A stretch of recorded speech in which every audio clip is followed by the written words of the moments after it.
Selamat datang di modul pengenalan komponen listrik industri. Di sini kita akan membedah satu persatu komponen penting dalam panel industri, seperti MCB, kontaktor, relay, timer, overload, maupun lainnya. Di materi ini sangat cocok untuk kalian para pemula yang ingin memahami dunia kelistrikan industri secara praktis dan aplikatif. Oke, sebelum kita mulai, kita perlu tahu tujuan utama modul ini.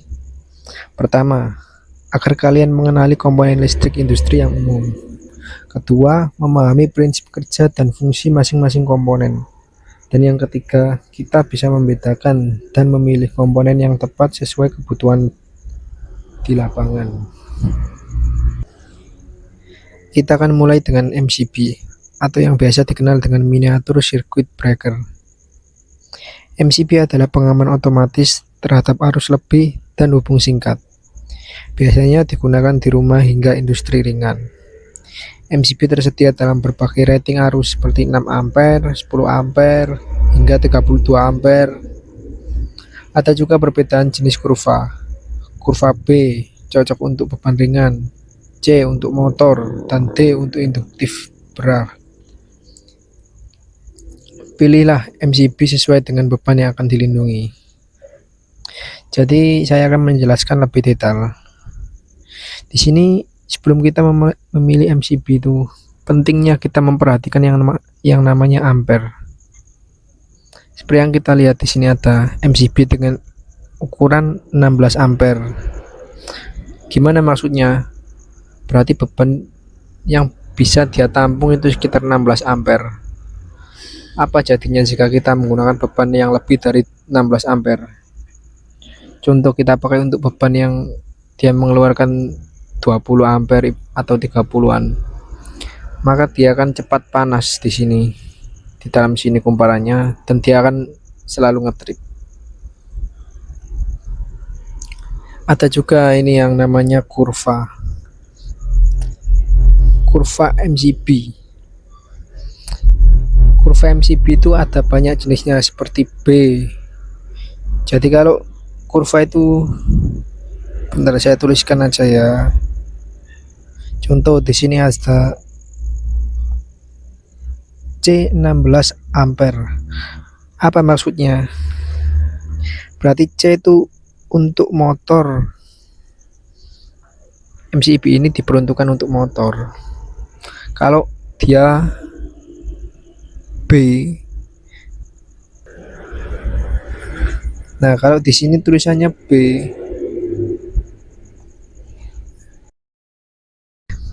16 ampere. Apa maksudnya? Berarti MCB ini cocok untuk beban ringan. Kalau D itu cocok untuk induktif berat. Sampai sini paham ya? Fungsinya proteksi dari arus lebih, overload, dan hubung singkat. Jadi kalau ada listrik yang kena hubung singkat atau kasarnya meledos gitu ya, meledak, dia akan langsung ngetrip seperti yang gambar ini. Oke, kita lanjut. Kemudian ada MCCB, atau yang biasa dikenal dengan molded case circuit breaker. MCCB adalah versi besar dari MCB, digunakan untuk arus di atas 100 ampere. Umumnya MCCB dipakai di panel distribusi utama industri. Dia punya kelebihan karena setting tripnya bisa diatur sesuai karakteristik beban, dan juga fitur proteksinya lebih lengkap seperti proteksi long, proteksi short, maupun instant trip. Di sini enggak cuma gambar animasi nih, tapi di sini sebenarnya ada long, short, ataupun instant trip. Dia ada pilihannya.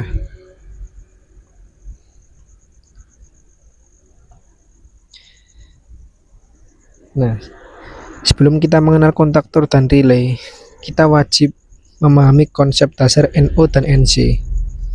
NO atau normally open artinya kontak terbuka saat tidak aktif dan baru menyambung saat diaktifkan.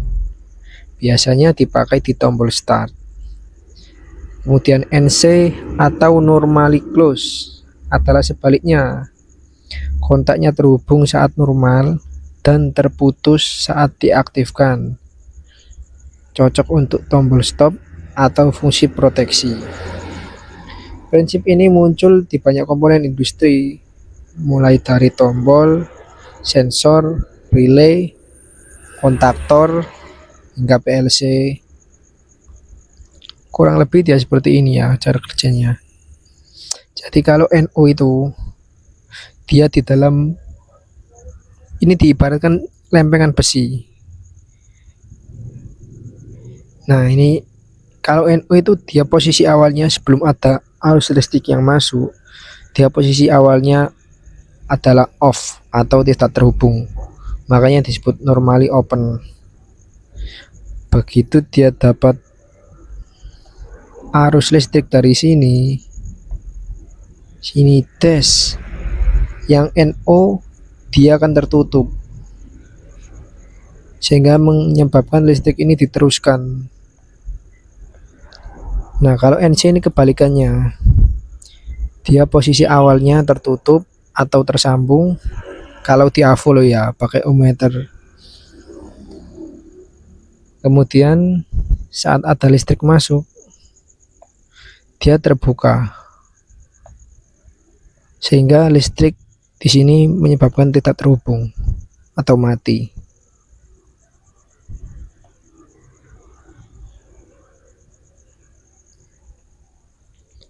Nah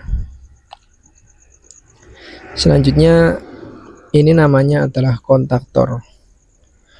Kontaktor adalah saklar elektromagnetik untuk mengontrol beban besar seperti motor listrik, pompa, atau lampu industri. Saat koil kontaktor dialiri arus, maka kontak utamanya yang biasanya NO akan tertutup. Kontaktor juga memiliki kontak bantu NO dan NC yang digunakan untuk kontrol tambahan. Ini adalah komponen vital dalam sistem kontrol motor 3 pas. Fungsinya kurang lebih adalah saklar elektromagnetik untuk menghubungkan atau memutuskan daya besar. Kalau kalian tahu saklar lampu biasa itu di rumah-rumah, saklar di rumah kalian itu kan ada on off. Kalau ditekan nyala mati. Kurang lebih kontaktor itu sama, tapi dia nggak ditekan cara menyalakan mematikannya, melainkan lewat sini. Bentar ya. Nah lewat koil ini. Jadi kalau kalian aliri arus 220 dari koil ini, nah di sini ya kalian kasih 220, kemudian di sini netral, di A2 ini netral, kasih netral, maka kontaktor ini akan menyala sehingga arus di sini kontak utama ini ketika kalian menghubungkan kabel di sini itu akan diteruskan ke sini. Kalau menyala loh ya, sama seperti saklar biasa, cuman dia menyalakannya lewat koil ini. Nah sebenarnya cuma itu saja fungsi kontaktor itu. Lalu apa yang membuat kebanyakan orang ribet itu ya, ini banyak orang sebelum memahami kontaktor itu mereka nggak paham konsep NO dan NC, kan sudah saya jelaskan tadi. Jadi ini kalau belum dialiri listrik atau belum menyala saklar ini, kontaktor ini, pada kontak NO ini dia terbuka. Di sini itu terbuka. Ini kan NO lah, ini keluarannya. Sedangkan untuk NC ini dia tersambung sini. Kalau begitu dia pada koil ini dialiri arus, dia otomatis akan yang NO akan tertutup dan yang NC kebalikannya. Sudah cuma itu aja sebenarnya, nggak ada yang bisa. Kalau untuk Kegunaannya NONC ini sebenarnya untuk sistem otomatis. Oke, relay bekerja mirip dengan kontaktor, tapi untuk arus kecil. Itu perbedaan mendasarnya. Relay biasanya digunakan untuk menghubungkan sinyal dari tombol ke sistem kontrol seperti PLC atau microcontroller. Ada dua jenis relay, yaitu elektromagnetic dan solid state relay atau biasa dikenal dengan SSR. Elektromagnetik bekerja secara mekanis, sedangkan SSR menggunakan komponen elektronik dan biasanya lebih tahan lama. Kurang lebih seperti ini bentukan dari relay. Ini untuk relay elektromagnetik, di dalamnya seperti ini. Sedangkan untuk relay SSR seperti ini. Untuk contoh realnya, nah seperti gambar di bawah ini. Ini untuk relay elektromagnetik atau biasanya lebih sering digunakan. Sedangkan yang di samping kanan ini adalah relay SSR. Jadi ini juga relay, namanya relay SSR.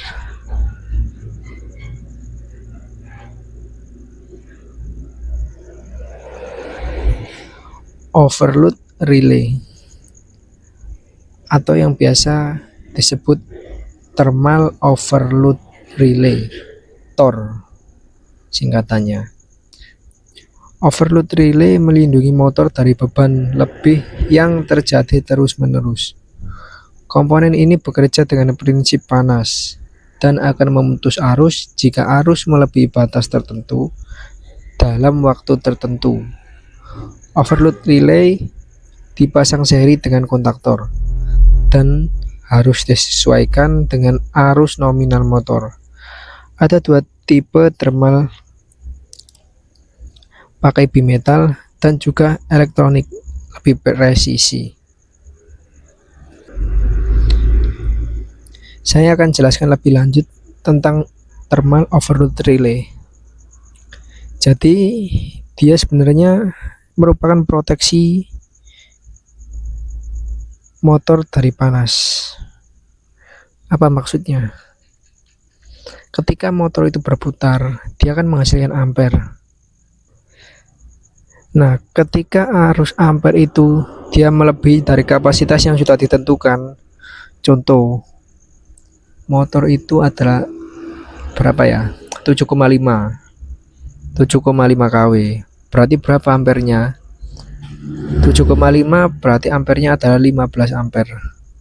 Kita akan pakai 16-an. Di setting 16 ini. Ini adalah settingan ampere. 16. Ketika ampere itu di atasnya 16. Contoh, dia motor itu macet sehingga menyebabkan kumparannya masih bekerja sedangkan asnya itu dia macet, maka motor itu akan cepat sekali panas dan ampernya membesar. Ketika ampere itu melebihi batas dari 16 ampere ini, maka dia akan otomatis terputus. Jadi nanti itu kita akan hubungkan kabel listrik sini ke NC daripada overload ini. Lalu daripada overload ini kita akan masukkan ke A1 kontaktor. Maka arus yang masuk ke sini ketika ini mati, dia akan terputus. Yang tadinya NC menjadi NO, otomatis kontaktor juga mati. Di sini akan menyala T, artinya trip. Cara mengembalikannya cukup simpel. Kita akan menekan tombol reset berwarna biru ini. Oke, next. Timer atau time delay relay. Timer adalah komponen yang digunakan untuk menunda waktu aktif atau mati dari suatu perangkat. Tipe yang umum digunakan adalah on delay, off delay, ataupun start delta timer. Aplikasi timer banyak dijumpai di sistem konveyor, motor bertahap, dan pengisian otomatis. Timer dapat berupa model analog maupun digital, tergantung kebutuhan presisi waktu. Jadi untuk timer ini, kalau untuk off delay, seperti namanya, mati setelah waktu tunda. Sedangkan untuk on delay, aktif setelah waktu tunda. Cara settingnya sebenarnya cukup simpel. Ini kan ada contoh. Ini contoh nyata dari sebuah timer. Di sini ada lampu indikator off, lampu indikator on. Di sini jarum on, di sini jarum off. Di sini adalah settingan second, menit ataupun jam. Sama di sini juga. Settingan untuk antara kedua jarum ini. Mau dibikin second, menit atau jam. Kemudian di sini untuk mengatur angka di sini, ini bisa berubah. Misalnya 024 bisa jadi 1, 3, 7, bermacam-macam sesuai dengan kebutuhan. Cara settingnya, kalau ini diarahkan ke sini, ini apa ini? On. Berarti otomatis timer itu kita lihat dulu, ini second, ini second. Kita anggap dia pakai satuan second. Berarti timer itu akan on selama 9 second dan off selama 12 second. Cukup mudah. Seperti itu kira-kira. Untuk pembacaan skemanya, timer ini juga memiliki koil seperti kontaktor tadi, yaitu di pin atau kaki nomor 2 dan juga nomor 7. Urutannya 1, 2, 3, 4, 5, 6, 7, 8. Bisa kita lihat di sini tandanya source. Dalam timer kita tak juga mengenal NO maupun NC, melainkan di sini ada juga common. Apa itu common? Common adalah masukan. Di sini kita akan menghubungkan arus listrik di common. Keluarannya kita bisa sesuaikan, dia mau NO ataupun NC. Kurang lebih seperti itu. Kemudian push button dan pilot lamp adalah antar muka operator dalam sistem kontrol. Tombol start biasanya NO, tombol stop adalah NC biasanya. Lampu indikator memberi sinyal visual, hijau untuk jalan, merah untuk trip, dan kuning untuk standby. Kombinasi tombol dan lampu ini sangat penting untuk kontrol manual dan keselamatan kerja. Dalam push button ini biasanya kan tombol hijau itu sering dikaitkan dengan start, sedangkan tombol stop itu merah. Tapi itu juga tergantung. Kalau tombol hijau kalian beri kontak NC, maka dia akan menjadi seperti tombol merah, menjadi stop. Karena kan logikanya dia harus masuk melewati NC kan terhubung.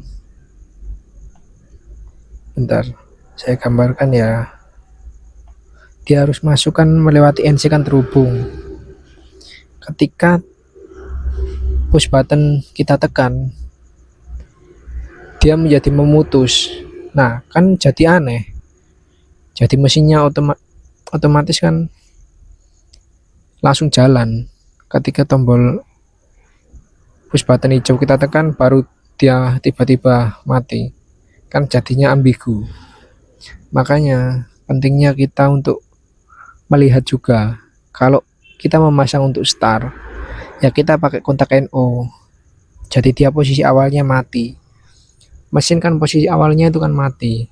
Begitu kita tekan tombol start, dia harus nyala. Maka kita pakai kontak bantu NO seperti yang gambar ini. NO. Sedangkan untuk stop, dia biasanya memakai kontak bantu NC. Kurang lebih seperti itu, kebalikannya.